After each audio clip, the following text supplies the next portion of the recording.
Aujourd'hui, nous allons voir les nouvelles idéologies nées pendant la révolution industrielle, c'est-à-dire les nouvelles manières de penser la société et son fonctionnement. Ces idéologies sont très importantes parce qu'elles jouent un rôle déterminant depuis 2 siècles. Ces nouvelles idéologies sont le libéralisme et le communisme. Ces idéologies sont nées de la révolution industrielle, alors repartons de là. La révolution industrielle, c'est tout d'abord l'apparition des usines.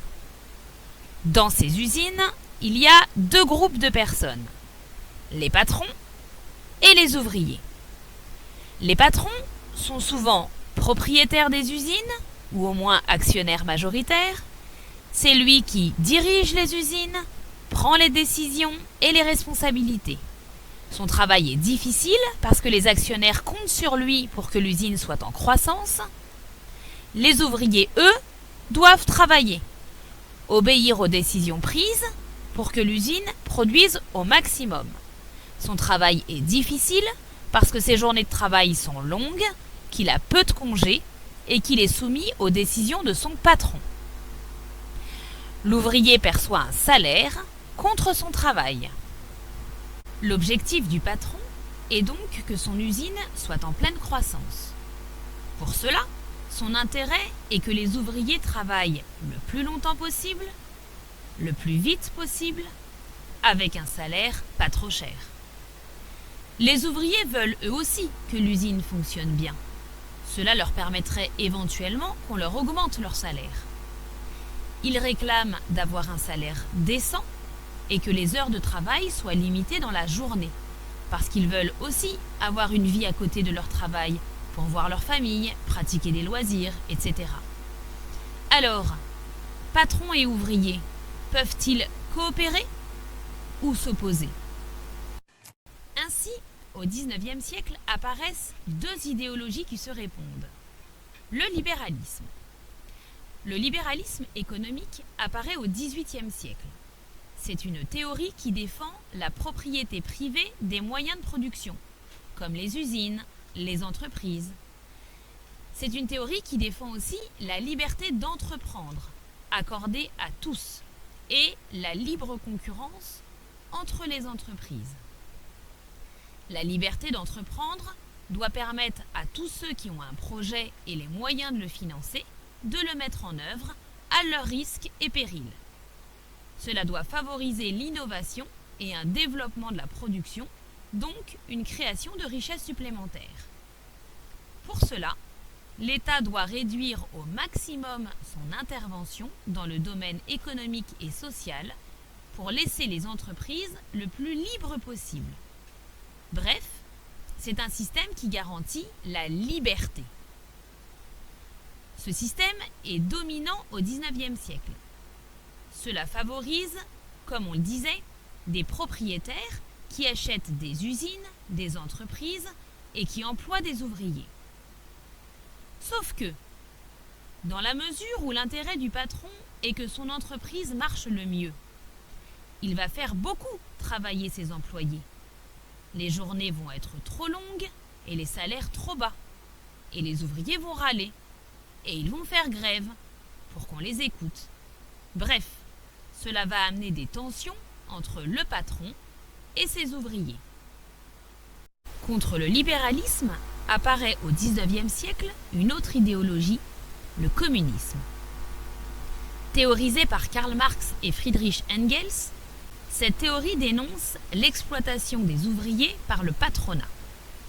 Pour eux, les ouvriers, qu'on appelle le prolétariat, doit prendre le pouvoir par la révolution pour s'emparer des moyens de production de la bourgeoisie, les usines, les transports, etc., afin de créer une société égalitaire et sans classe. Il faut que l'État confisque ses moyens de production et que l'État devienne le seul patron. Alors, libéralisme ou communisme? Eh bien, les 2 ont de bons côtés et de mauvais côtés. Je vous explique pourquoi. Imaginez 2 personnes qui veulent monter une entreprise de chamallows. Alexandre et Lina. Ils ont tous les deux des super idées, de nouvelles couleurs, de nouveaux goûts et de publicités d'enfer. Bref, un truc génial. Pour pouvoir monter leur entreprise, il leur faut tous les deux de l'argent pour pouvoir louer un local, acheter des machines pour fabriquer leur chamallow, mais aussi des personnes qui pourraient les conseiller dans leur choix. Or, Lina a un papa qui connaît très bien le patron de Haribo. Chouette! Il va pouvoir la conseiller, lui qui connaît très bien le métier. De plus, Lina a la chance d'avoir une famille qui a un peu d'argent de côté et qui va pouvoir investir dans sa nouvelle entreprise. Elle va pouvoir demander le complément à la banque et va réussir à avoir un prêt puisqu'elle a suffisamment d'argent au départ. Elle va donc pouvoir commencer la production et monter son entreprise. Mais de l'autre côté, Alexandre a plus de difficultés. Dans sa famille, personne n'a de contact dans le monde des bonbons et puis manque de bol, ses parents ne peuvent pas investir dans son usine. Soit parce qu'ils ont fait un autre investissement, soit parce qu'ils n'ont plus du tout d'argent pour investir dans l'usine d'Alexandre. Du coup, Alexandre va aller toquer à la banque. Mais la banque ne va pas vouloir lui prêter de l'argent. Pour la banque, il faut des garanties financières. Il ne suffit pas de dire « Oh, j'ai une super idée !» pour que la banque vous prête de l'argent. Il faut que la banque soit certaine que vous pourrez rembourser. Donc, le système du libéralisme qui favorise la liberté pour chacun de monter son entreprise, c'est très chouette. Mais certains sont plus favorisés que d'autres. Là, Lina est beaucoup plus favorisée qu'Alexandre. Parce qu'elle a plus d'argent, elle a plus de contacts, elle habite peut-être dans une plus grande ville, etc. Pour le communisme, ce qui est important, ce n'est pas tant la liberté, mais c'est surtout l'égalité. Il faut que tout le monde puisse avoir les mêmes chances d'y arriver. Et il voit bien que dans le système libéral, ce n'est pas le cas. Au contraire, cela favorise les inégalités. Pour eux, le seul moyen d'assurer l'égalité, c'est qu'il n'y ait plus de patron. Il faut confisquer tous les moyens de production et que ce soit l'État le seul propriétaire. Du coup, la population deviendrait les salariés de l'État. Ce seraient tous des fonctionnaires. C'est pratique. Comme ça, tout le monde touche un salaire à la fin du mois selon son poste. Mais imaginez que je sois l'État. J'embauche Rose et Alto sur mes champs de pommes de terre. Tous les deux sont mes salariés. Ils travaillent 8 heures par jour et je les rémunère 1 500 € par mois. Ils ont la garantie de ce salaire, même s'ils sont malades ou s'ils ont des difficultés. Rose est très sérieuse dans son travail. Elle se lève tôt et s'investit à fond. Le premier mois, Rose produit 200 kg de pommes de terre. Elle est très contente et moi aussi. De son côté, Alto travaille correctement, mais à la fin du mois, il n'a produit que 150 kg. Quand Rose voit qu'Alto travaille moins qu'elle pour le même salaire, quelle va être sa réaction? Elle pourrait se dire que finalement, 150 kg suffisent, qu'elle n'a peut-être pas besoin de se lever aussitôt, de travailler autant.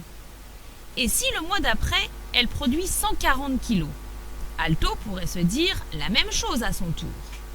Bref, c'est un système chouette, l'égalité, mais ce n'est pas un système motivant.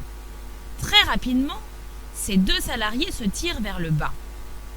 Rien ne les motive à faire correctement leur travail, sauf leur conscience professionnelle. Ce n'est pas comme dans le système libéral, puisque toutes les entreprises sont en concurrence, donc elles doivent travailler le maximum. Peut-être même trop. Bref, vous voyez bien que ces deux systèmes ont leurs revers et que leurs excès sont mauvais pour la société. Il faut donc pouvoir allier avec intelligence la liberté et l'égalité. Et comme c'est difficile de concilier les deux, il faut y rajouter une bonne grosse dose de fraternité, bien sûr.